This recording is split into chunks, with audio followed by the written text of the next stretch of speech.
Bonjour, je suis Michel Rommel et je vous présente Profession Podcaster, le podcast sur les coulisses de Studio Flamboyance. Aujourd'hui, épisode hors série. Louis Duruflé et moi avons enseigné à des étudiants de 5e année de l'ISCOM Lille à créer un podcast en une semaine, un projet très intense et génial. Et pour vous rendre compte de ce que ça donne, on va vous les faire écouter. Je dois rappeler que pour l'immense majorité des étudiantes et étudiants, c'était la première fois qu'ils se confrontaient à la création d'un podcast, voire même pour certains à l'écoute d'un podcast. Il fallait donc leur donner à la fois les outils de base pour qu'ils soient en mesure de créer leur premier podcast et les coacher pour qu'ils bâtissent des propositions solides. Le thème, c'était intelligence artificielle. Et on commence tout de suite avec Pause Technique, le podcast de Mila Anastasiou, Alix Lazaro, Nolwenn Creus, Cassandre Thibault et Quentin Brook.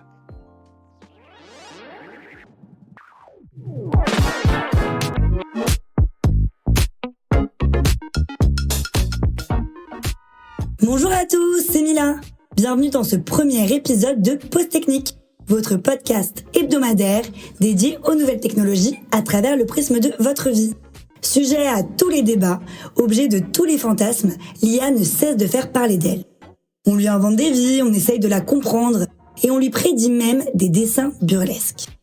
Alors nous, on a décidé de prendre le contre-pied de tout ça. Parler de l'IA, oui, mais à sa place, non. Discutons plutôt de vous, de vos anecdotes, aussi loufoques et surréalistes soient-elles. Mais restons dans le vrai. Prenez avec nous votre pause technique, un café, une clope et on connaît la suite, et échangeons sur nos plus grandes aventures virtuelles. Aujourd'hui, on va écouter Emma raconter sa relation épistolaire avec un homme parfait aux premiers égards, mais qui lui réservait plus d'une mauvaise surprise. Et on va découvrir quel rôle l'IA a joué là-dedans.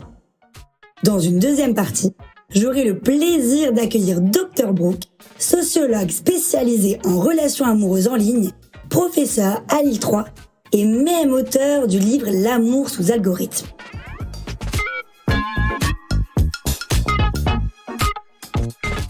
Hello à tous. Alors moi c'est Emma et je suis là aujourd'hui un peu pour vous raconter mon histoire. Cette histoire, elle a eu lieu l'hiver dernier, j'habitais encore à Paris et à cette époque, je vivais vraiment à 200 à l'heure, donc je kiffais à mort. Je venais de commencer mon nouveau job dans une super agence de com, j'étais tous les samedis soirs avec mes copines à boire des bières. Enfin bref, vraiment la vie rêvée à 25 ans.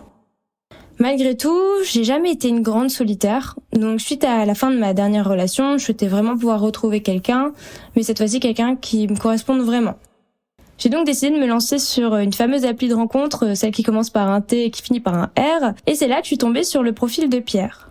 Alors déjà, physiquement, il me correspondait à 100%. Donc quand il y a eu un match, vraiment j'étais hyper contente. On a commencé à discuter, on s'est envoyé quelques messages, et très vite je me suis dit qu'il y avait du potentiel.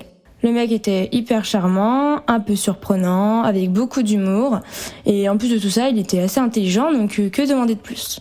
Malheureusement, moi j'étais sur Paris à ce moment-là et lui il était à Lille, donc la rencontre en chair et en os c'était un petit peu compliqué. On a parlé pendant quelques semaines, toujours par message, et c'est vrai que maintenant que j'y repense, je me rappelle qu'au fil des discussions, il y a certains moments où ça avait l'air un petit peu bizarre, il y avait un léger décalage, un petit grain dans ses réponses qui me laissait un peu perplexe. Mais bon, ça m'a pas non plus perturbée plus que ça. Faut savoir aussi que c'est l'une de mes premières fois sur des sites de rencontres, donc je savais pas comment ça se passait. Je me suis un peu laissée porter au fil des discussions. Alors ok, c'est sympa, mais j'avais vraiment envie de le rencontrer. Du coup, on s'est dit qu'on allait enfin se voir parce qu'il était de passage sur Paris. Donc j'étais un peu stressée, mais hyper contente de pouvoir le rencontrer. Je me suis un peu mise sur mon 31, vraiment j'avais tout donné pour que ça se passe au mieux. Donc on décide de se donner rendez-vous à la Rêverie, donc un bar en bas de mon appart, et je le reconnais au loin, donc là pas de mauvaise surprise, c'était toujours carrément mon style, un grand blond, barbu, bref, mon idéal physique, comme sur les photos, et on s'installe en terrasse. On commande 2 spritz, on était un peu gênés, mais franchement sur le coup je me dis que c'était assez normal, on vient de se rencontrer en vrai pour la première fois, donc pas de galère. Sauf qu'au bout de quelques minutes, je me rends compte que le mec n'a vraiment pas de discussion. C'est pas méchant, mais je m'ennuie et les minutes sont très longues. Il était assez stressé, mais même voire un peu trop stressé. Il cherchait sa respiration, il donnait des réponses hyper brèves, et quand je parlais de certaines de nos private jokes, le mec avait 0 réaction, comme si on n'avait pas échangé par message pendant des semaines. Au bout du 2e cocktail, l'ambiance est toujours la même.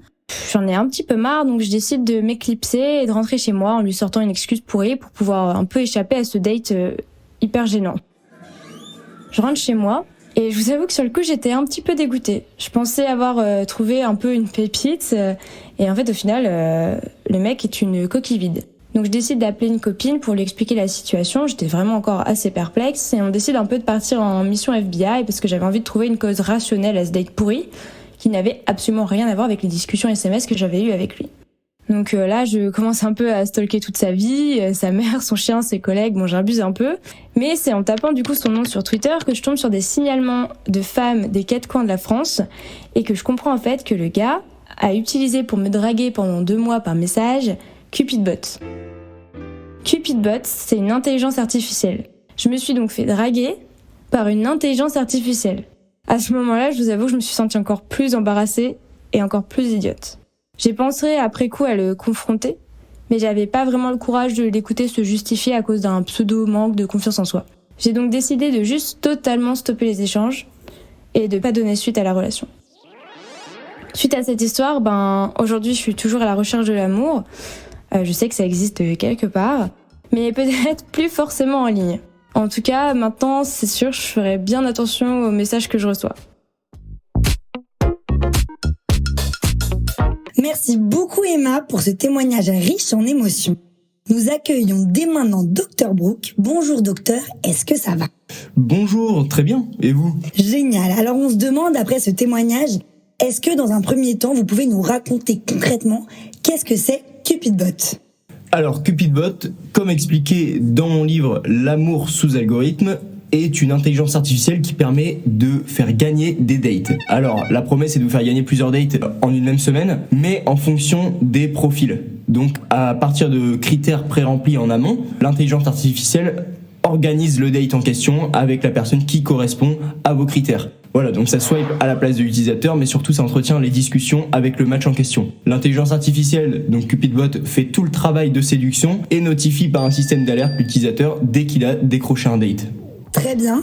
Et du coup, suite à cela, quels seraient vos conseils pour éviter d'être victime de ce genre de phénomène et parvenir à distinguer concrètement l'IA de l'humain ? Eh bien, dans un premier temps, je vous conseille d'être conscient de l'utilisation de l'intelligence artificielle, mais également d'être attentif au modèle de réponse. Tout simplement, lorsque vous communiquez avec quelqu'un sur un site de rencontre ou autre, soyez attentif aux réponses qui semblent trop génériques, ou alors des réponses trop répétitives ou peu adaptées à vos questions ou commentaires spécifiques. Posez des questions également. Faites confiance à votre instinct. Très important, si quelqu'un semble trop parfait ou trop artificiel, ou alors trop beau pour être vrai, faites confiance à votre instinct. Utilisez aussi des plateformes réputées, optez pour des sites de rencontres bien établis ou qui ont des politiques claires d'utilisation et qui s'engagent également à maintenir une communauté authentique. Merci beaucoup. Et du coup, dans la foulée, dernière question, mais non pas des moindres, est-ce que ce genre de situation in fine ne serait pas révélatrice d'une perte de contrôle complète sur l'IA ? Parce qu'en fait, aujourd'hui, elle est capable de porter concrètement atteinte à l'intégrité des individus. Alors effectivement, il est crucial de prendre en compte les sujets d'éthique de l'utilisation des IA. L'intelligence artificielle est capable de générer du contenu comme des textes ou des images, mais il est également possible qu'elle soit utilisée à des fins malveillantes, comme pour la diffusion de désinformation, la création de fausses identités, ou comme c'est le cas pour Emma avec la manipulation psychologique des individus. J'irai même un peu plus loin en disant qu'il est essentiel d'établir des protocoles et des réglementations appropriées pour encadrer en fait le développement et l'utilisation des IA. Merci beaucoup pour vos témoignages. Emma, Dr Brooke, on était ravis de vous recevoir. À tous nos auditeurs chéris, on se retrouve dans la prochaine pause technique pour accueillir Pierre, le fameux Pierre, qui va venir nous expliquer pourquoi il a eu recours à Cupidbot pour séduire Emma. Et avec lui, Raphaël Plot, cofondateur de Cupidbot, qui va nous partager la genèse de cette idée complètement folle. N'oubliez pas de vous abonner sur votre plateforme d'écoute et de nous suivre sur Instagram. À la semaine prochaine.